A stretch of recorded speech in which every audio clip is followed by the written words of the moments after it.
What's up, you guys? It's your girl Mo Christine. On this last episode of season 1 of Kicking It, we had to go out with a bang. Now, JumpmanBostic, he's been on Complex. He's collabed with the Container Store. He has the Soul Talk series on YouTube and 36 years in the collecting game. Definitely have to get him on the show. Let's go.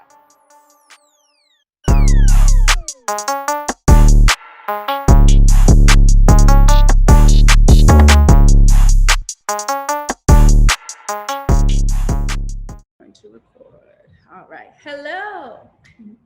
How you doing there? I'm good. How are you? I'm good. Hustle never dies. I'm loving it. Got to wear your gear. Ooh. Yeah. Yes. This is really dope. Yes. I like this. Thank you. Thank you so much. We appreciate Sticker. it. Yep. And the mat. Now, I was super excited for this interview. Thank you so much for accepting my offer. Oh, no problem. I appreciate the invite. Now, I'm just a regular person, so don't look at me as anything else. I'm just a regular sneaker person. I know what people think, and this is just something that I love to do, and I've been doing since 1985. Oh, you know what? You're saying that you're a normal person, just a regular person. To me, you are an OG. That's true. That part of it is true. But they like, I can't believe you doing this. I can't believe I'm talking to you, this, that, and the third, but I'm just a regular person.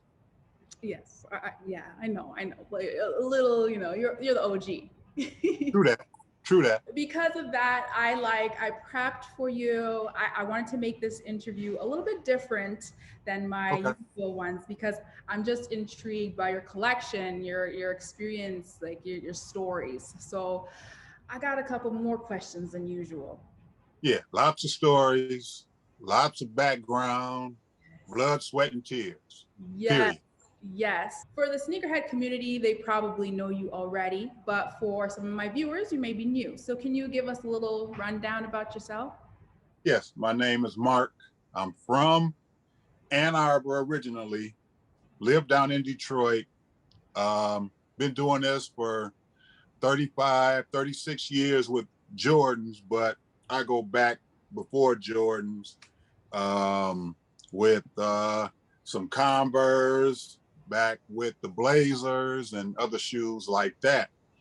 I've been collecting since 1985 as far as Jordans, and back behind me are the OG Chicago's and the black and red Jordan 1s, which is what started me with all of this. Wow. Now, the name JumpmanBostic, where did it come from? It came from a friend of mine that was on the police force with me. His name was Orlando. And at that time, I had around 100 pair of shoes, and they thought that was a lot. Yeah.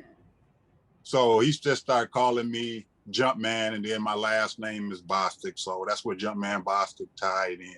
I mean, yeah, Jumpman, you got it all behind you. It just stuck because at that time, that's all I had in my collection was Jordans. And now I ventured out into some pennies. I found some older top 10s I wore in college in 85. So in college, we had a Adidas contract.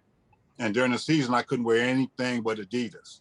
And that's when the Jordan 1s came out. So I had to sneak and wear them and wait till after the season to wear them and all of that. So I found some top 10s that released a couple years ago in the same colorway that we wore in college. So I copped some. Can you tell us the story of when and how that love for kicks started?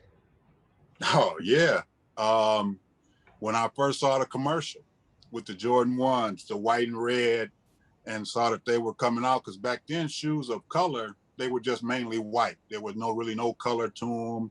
The NBA had restrictions on colors that could be on shoes. They had to be your uniform colors and primarily just white shoes.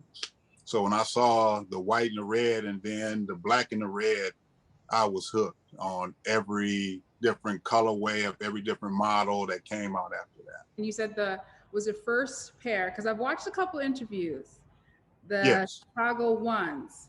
Chicago ones, my first pair, $65 back in 1985. And people say, dang, that wasn't a lot then. But back in 1985, $65 was a lot of money. Mhm. And that was the most expensive shoe on the market in Wow. 1985. Okay. Everything else was like $30, $39, $49, $50 max for a shoe. And that was a lot of money, you know, back in those days. But that's what started it off for me when I was a junior in college. And can you imagine getting shoes for $65 now? I can't even get that on discount at the Nike store. It's hard to find shoes like that.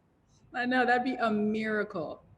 Yeah. On your page, on your Instagram page, you keep us up to date on how many pairs you have. So I don't even have to ask you that question. So since this morning, I got it in my notes, you have 1,314 pairs. Make it 15 now. Ooh. I ended up getting the black and the white Blazers. Me too. I got them too. Did you? I got the white and the black and the white and the green. And then I got the black low cut suede ones. Those are really dope. I was gonna I got them for work originally. When once I saw them, I said, no, I'm not wearing those for work. No. Those look too nice for work. Yeah, you cannot go wrong with Blazers. I love Blazers.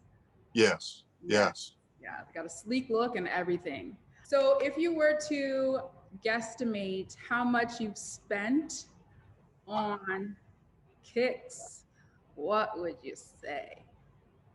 Wow, that's a great question. Everybody else has tried to figure that out for me.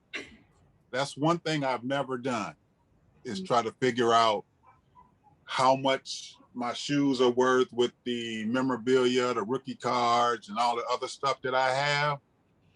But I know it's well over 100,000, well over that. Wow, that is crazy. And you have a lot of memorabilia. You got jerseys, you've got the Gatorade bottles, you got Original Gatorade, yeah, the glass bottles and the collection series and the Wheaties boxes with the cereal still in it. I just don't know what made me keep all of that stuff, but my ultimate dream is to open a museum and just put all of this stuff in there for people to see, because I have shoes that are not popular with a lot of people, like the Fusions, the Jordan boots, the Trunners. Most people just want the signature shoes, 1 through 13, maybe 14 of the original Chicago Bulls colorways, but I do a little bit of everything. You know what? That is one of my questions. I was going to ask, what is your ultimate goal as a collector? And you said to open up a museum. Yes. That's dope. Where would you want to open up that museum? Like your hometown or? I've been talking to a few people, Las Vegas, LA, Chicago, Arizona, all came up because those are tourist places where you probably get the most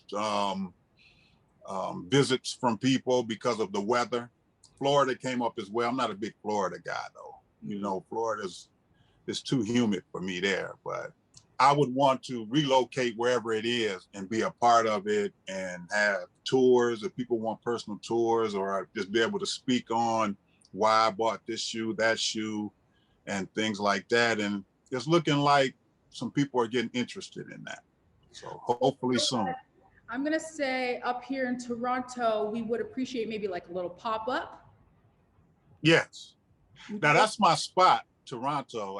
I've been there like 5 times with sneaker events and just coming to visit. That's like my home away from home. And since the border has been closed and I have been able to visit the last couple of years, but as soon as it's open, I'm coming back. Yes. Let us know. The Hustle Never Dies crew would love to kick it with you in person. For sure. Like a little pop-up. We can set it up and make it happen. Yeah. I used to bring big displays there for sneaker events there, and and go to the Jordan store. I hate that it's gone now, but I have pictures and memories and video that I shot of going in there shopping and stuff like that. Yeah, super excited for that when outside opens up. Yes. Yeah. Yes. How do you organize your kicks? Well, they're in drop front cases. Mm-hmm. The little story on that, in 2018, I decided to partner with the Container Store and switch over my entire collection from boxes to drop fronts. I kept a lot of my boxes, the original boxes, the special boxes, the special releases. That was my hardest thing. They were after me for a couple of years to do it. It took me a while to go ahead and do it, because now it just seems like I have so much more room with the drop fronts, and you can see everything right in front of you. And now you can just go to a drop front, just pull out what you want. It just makes it a lot easier. Yes, because I saw maybe like one of your first tours of your basement. So you got the basement of J's, I know that's what they call it. And Yes. you had them all in the boxes. Yeah. Yeah. And even just watching it, I was like, how does he know which one he wants to wear? Yeah. See, I had pictures on the box then, which was my wife's idea. And I kind of had started with the drop fronts, putting a picture on there, but then I switched over to putting the labels on there. Okay. Since you could already see the shoes, I put the labels on there so to give me a feel of still having the boxes. Because that was my main problem. You know, the boxes go with the shoes to me. But this looks so much cleaner and more organized than the boxes, because the boxes started breaking down, started tilting, and it got to a point where I knew the boxes weren't going to last forever. And this was just made it look better. Now, you mentioned your wife. Is she into kicks as much as you are? She's into purses. She collects Coach purses. So whenever I travel, I would buy her purses. So every like 4 or 5 pair of shoes I get, she wants a purse. Okay, that's a fair trade. Yeah. So she has just as many. Well, I wouldn't say just as many, but she has a couple hundred purses. Okay, so you have the basement of J's. Does she have the living room of purses? She has the master bedroom closet of purses. And she has some shoes, but she likes Pumas. So she rocks Pumas. She has a couple of Jordans. She likes the Citrus 11s. So I got her those. She likes those, but she doesn't really like too many of Jordans. She likes the Puma shoes. Okay. I mean, if she wants to see Jordans, all she has to do is go downstairs. Yeah. And we agreed moving here because the other house got too small for us. So we ended up moving. And when we saw this house, she said, you can have a basement. You can have that area. We made some agreements, and she's been all in, and it's been great, because I know a lot of people hit me up saying, how do you do this? My wife gets mad because I buy so many shoes. And how do you and your wife, how does she deal with it? And that's how we do it. You know, she likes purses, I like shoes, and we just help each other out with what we like. That works. Do the kids try to dibble dabble in the collection? Because I know I would try. Well, my son is in a size 12 now, so he's close. Ooh. My shoes are 13, 14. Wow. So I say in the next year or so, because he's about to turn 15, and my daughter is going to be 14. She loves Jordan 1s. So that's her silhouette. She doesn't really care for anything else but Jordan 1. So for her birthday, I'm gonna get her something special. Hope she's not listening right now. I mean, now you do have your own YouTube. I see that. Yes. Let us know like what kind of content, of course, shoe content, but what you've got going on there. Yeah, it's shoe content, and it's called Soul Talk. SOLE/SOUL talk, where you just talk about basic life things. I only have 15 episodes of that. I do sneaker reviews, and I like to compare the older models to the newer models because of the materials, the shape of the shoes, the sizing, the aerodynamics of the shoe. And there's a lot of other dope YouTubers out there like Nightwing 2303. He's great with it. DJ Dales, Soul Survivor Detroit. There's a lot of people that have great content that know about the history of the sneakers. And that's what I try to pass on to people is just showing the differences, not really just bashing the brand now, because we're living in different times. Back in the 80s, the 90s, and the materials were different, and the craftsmanship was different, the quality was different, but there were always flaws in the releases. That's nothing new. But now, you know, with the way things are now, people just magnify the quality control issues and just bring them to light more than they did back in the day. Yeah, I saw you did a battle with DJ Greg Street on Complex. He crushed me. It was actually hilarious. He just kept bringing out pairs. He wouldn't stop. Right.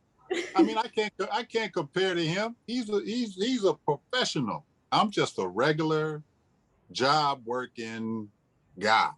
Yeah. He has samples that never released. He has shoes from Eminem that's gifted to him.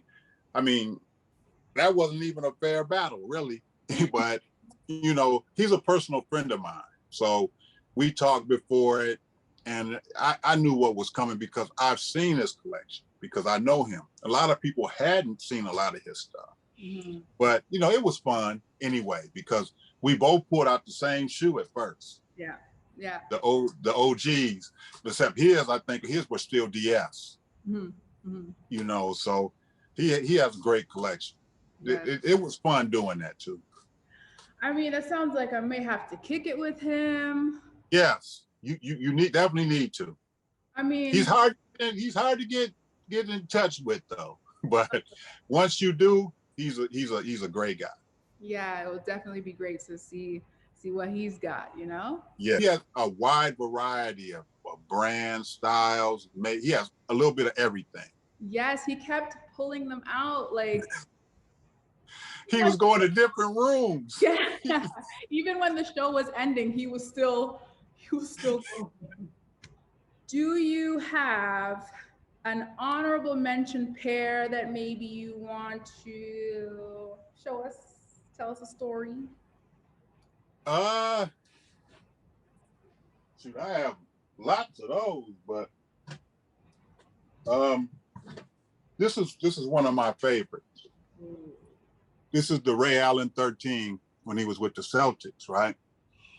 I looked all over for this shoe and I couldn't get it because it only released on a few platforms. Mm.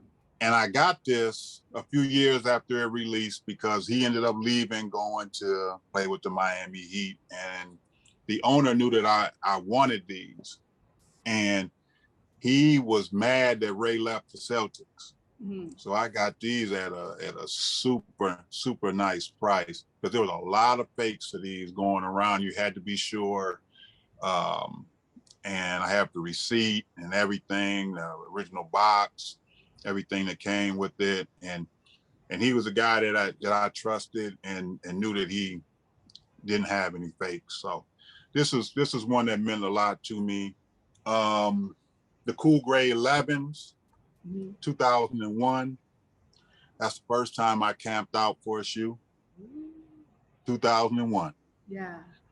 At Fairlane Mall, and I was in there just kicking it with a bunch of people. We all had fun, and those days are like gone now.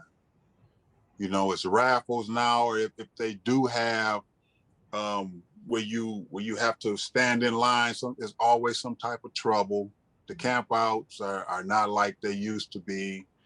And that's a big part of the sneaker game that's missing, I think, are the camp outs where you just get to just talk with people without people cutting in line, without people having 10 people in line, buying up everything and coming out the store trying to sell it to people that's waiting in line. Yeah. You know, it used to be one shoe per person. and you have to go back and get in line. But now, if it's 10 people in front of you, they want to buy 10 shoes, they'll sell them to them. Mhm. You know, not even their size, just for them to come out and resell. The resale game is just out of control. It's necessary, but the prices that they charge, they just need to be regulated, in my opinion. But I don't know how you can do that. I don't think they can, but it's just out of control with what people are asking for general release shoes nowadays. Is it like that there, where if it sells out, they want, yeah. Yes, and I think it's harder up here too because we don't have Yeah, access as you guys down there. So yeah, we try to buy it online in the States, and that conversion rate, that shipping, shit. Yeah, it's yeah. Yeah, I saw that on somebody had gotten some shoes that lived out of the country, and they ended up cutting them up because they thought that they had some drugs in them, and then they hold them up at customs a lot and just go through the boxes and the shoes and make sure that there's no drugs or anything in them. I couldn't imagine waiting like that and having to pay those duty taxes and customs and all of that.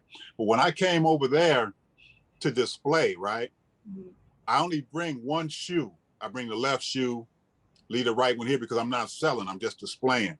So I get to the border to cross over into Canada, and they hold me up for like 45 minutes. They want to know the how much my collection was, what was I selling. I said, you can look in the boxes. So they opened up 2 of the boxes, and I had like 10 boxes. You know, the boxes that they have at the U-Haul store. I would put my shoes in those to transport them.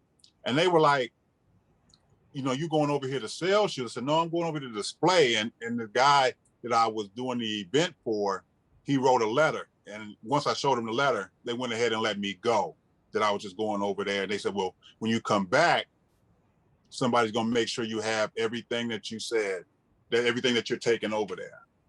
And they did too. They did. When I got back, they stopped me, just like going over, coming back, they did the same thing. crazy. They just make it hard for us. Yeah. And it's like paying for another shoe if we order something online, the duties and taxes, Yeah. paying for another shoe. So it kind of discourages you because it's a lot. Yeah. Yeah, it is a lot. And plus the retail is like $80 to $90 more than what we would pay. Yeah. Anyway, and then you're paying double that. So yeah, it is like paying for 2 pair of shoes for one. Yeah. The sad reality. All right. How many shoes do you have? About? The last count, I would say a 45 to 50. Now, do you do a little bit of everything, or do you stick? I do a little bit of everything. Yeah. Like I don't. Yeah, I see your videos. You out and about. You do the food thing. Yes. You just do everything out and about in the streets. I like that. But are you guys on lockdown again? Yes. Yeah.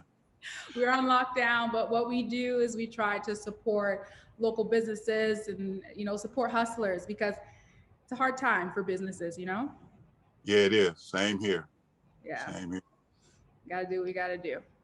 Yes. Right now, you have a lot of Jordans.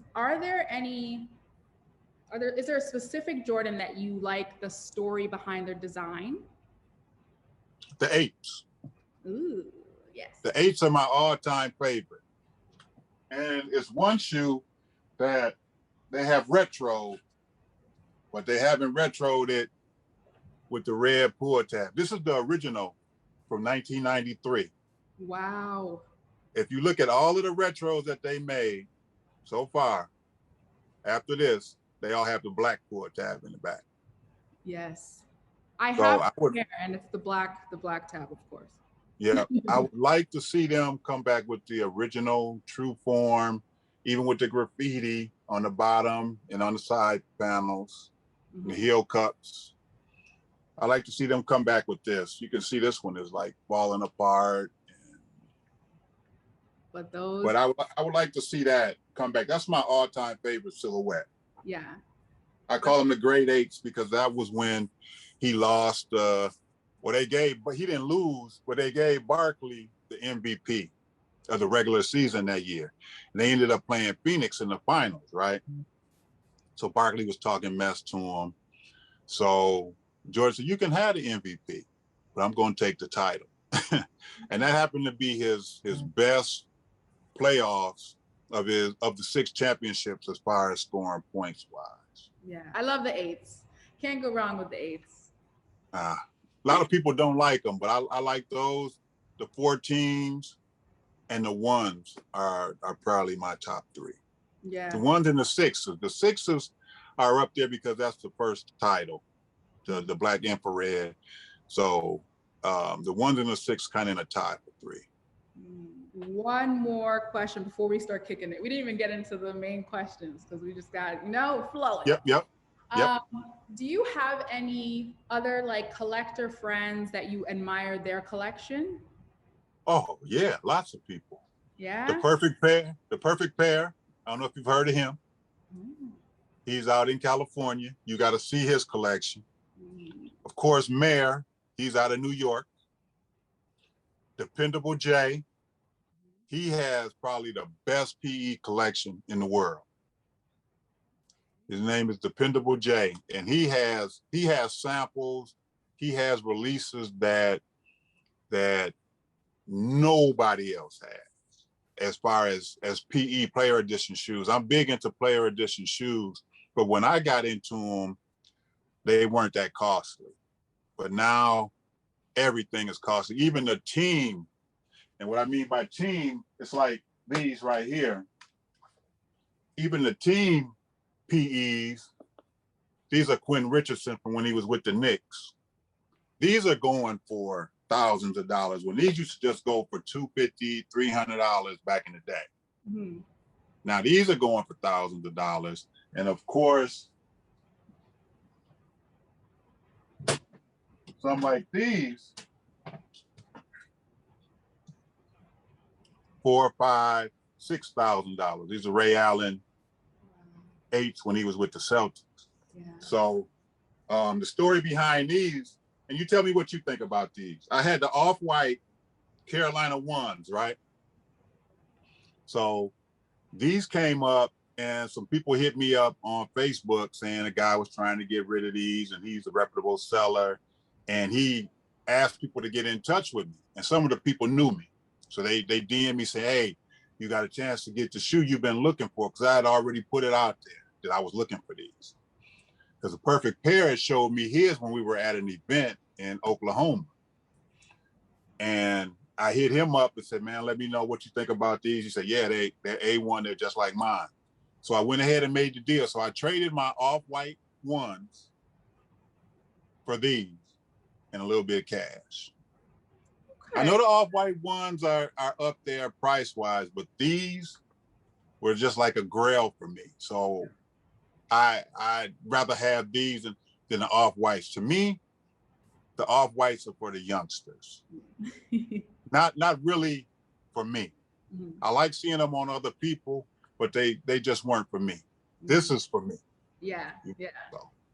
I see those more for you than the off-white ones. Yeah. They're more classic, Right. Yeah. The off-white 1s, they're definitely nice. Yeah. Now, I don't like all of the off-whites, but I like the off-white. Now, if I had a chance to get the Chicago off-white 1s, I would have kept those because the Chicago ones were my first shoe. So to have the off-white, Chicago off-white, but those are just way out of my price range right now. Up there. They're up there. Yes, up there. Okay, I won't pick into your brain anymore. We'll get into the 3 questions. Okay. Picking it questions. So what are your top 3 / go-to pairs? And if you have them, we want to see them. My top 3 go-to pairs. Okay. Yes. So I'm sure some people probably want to see. Yes. You know what? We plan on, when Outside opens up, we want a tour. We want to be able to come down to the basement of James. Oh, definitely. Definitely. All right. So this is just a light up wall here. So some of my go-tos. Always the ones, Mm-hmm. the airships, and I ended up getting these from Evanga over in Italy. Ooh. These are the actual band shoes, not these. Ah. Back when these were releasing, Nike wanted everybody to believe these were the band shoes because they were trying to promote them. Mike started wearing these, and then they created the black and the red, and he started wearing these, and the NBA banned these. Yeah. So, but when they started coming out with the two color shoes, here the commercials made everybody think that it was that shoe that was banned, but it wasn't. Good But to know. just to show you a little bit, this is how it goes. It starts with the ones over there, and I put the Chicagos and the black and reds off in their own little hookup, and then the ones start, and it just goes. I'm kind of maneuvering some stuff around because I have a desk coming where I'm gonna start using that for my videos. And here we are with the fives right here. Wow. Some of my faves right there. The Tour fours.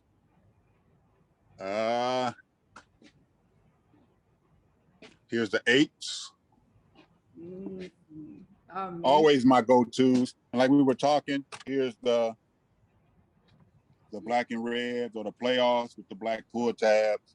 And they just go around. I got to get some more drop fronts because got more shoes to put in them. And then, of course, I started collecting these little Funkos and the big head ones.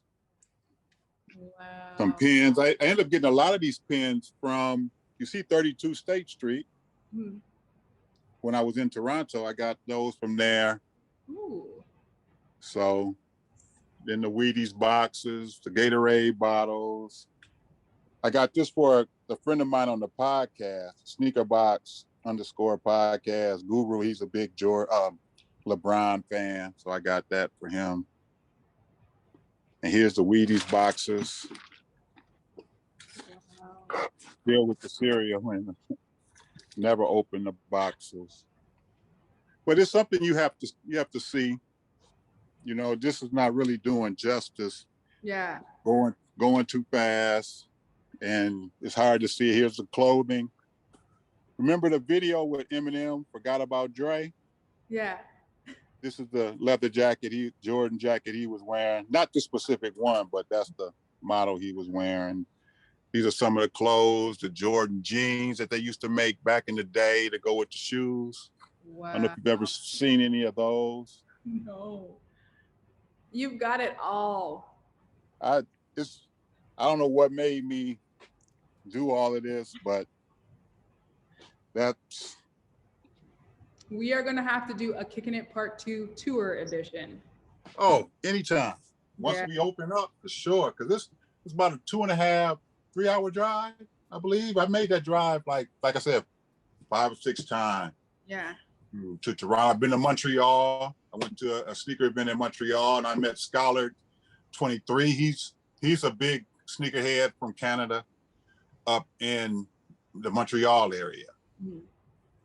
So check him out. And he's a big history buff as well with Jordan Brand and knowing about the history of Jordan. He's a good friend of mine too. Okay, so let's get into past. I don't even know. Do you have past releases that you wish you copped, or do you have them all? No, I don't have them all. Oh. I missed University Blue ones. Oh, okay.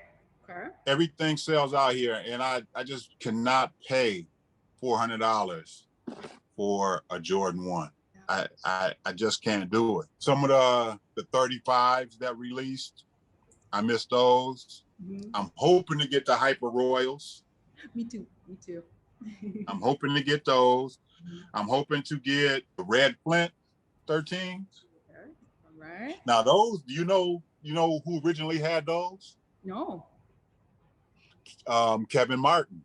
That was a PE for him. Oh. The perfect pair. You got to check he has them. They were a PE for a former NBA player, and now they're coming out. So that colorway was never released. It was like a PE colorway for a former player. The UNC 4s. Want those. You know, and usually when the shoes release, I try online because I'm at work and I'm working during the release time, and I can't get off. So I try online sometimes, and I never hit on the sneakers app. So I really deleted it because I never have any luck.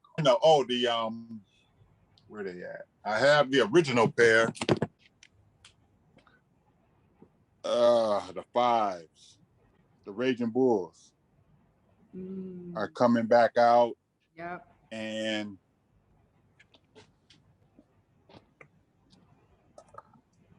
crazy how I know where everything is. Right? Crazy.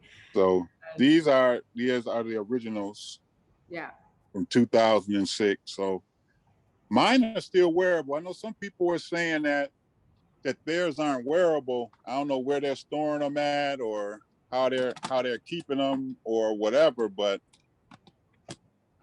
I'm a firm believer in wearing your shoes. They last long. Yes. So that's just a few that I'm hoping to get and that I've missed out on this year. Of course, there were more last year. That's why it's an ongoing hustle. Yes. You know, never dies.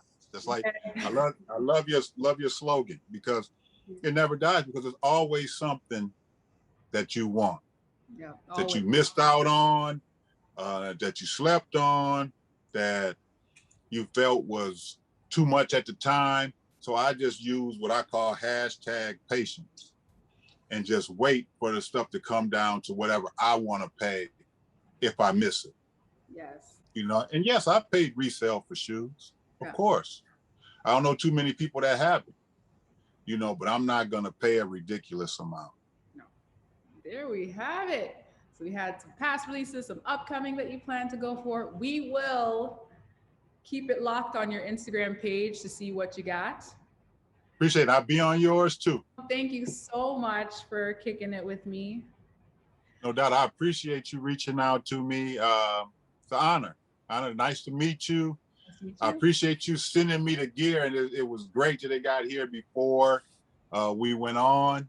Here is the hustle never dies, which is so true. Here we have right here with the logo on there. Yes. Thank you so much. No Thank you so much. And before we sign off, do you have any word of advice for the new generation sneakerhead? Yes. Just be you. Don't worry about trying to impress somebody else. Don't fall into negativity. There's so many people out here that love to hate on people. To see somebody that's doing something positive and they want to come in and try to knock them down, and constantly with bootleg pages just to see what you're doing, but they don't really mess with you. They're really a fan of yours, but they just don't know how to do it in a positive way, you know, and don't feed into it. Don't give them the fuel to the fire that they're trying to start, because silence is the ultimate killer. That kills them more than you saying anything to them, because they constantly looking for a reply from you. The reply is, you're not worth it. That's it. That's my word of advice to anybody that's starting to just stay in your spending means. If you have it, you have it. But if you budgetizing, then just get what you can get and always go back. That's what I do. I have preteens. They're about to start driving.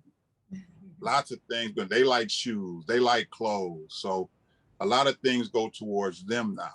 So what's left over for me, I do what I do with it. Exactly. You know, but I'm always going to take care of them first. Yes. Thank you so much. I appreciate this time. No doubt. No I doubt. guess I'll kick it with you another time. Anytime you want to do a part 2, just let me know when. If other people have questions that we didn't get to and you want to do it again, just let me know. I'm off on Mondays. All right, will do. Thank you. No doubt. Good one. Have a great night. You too. Bye-bye. Did you enjoy that episode? Well, do not forget to like, comment, subscribe, share this video, and I'll catch you on the next one.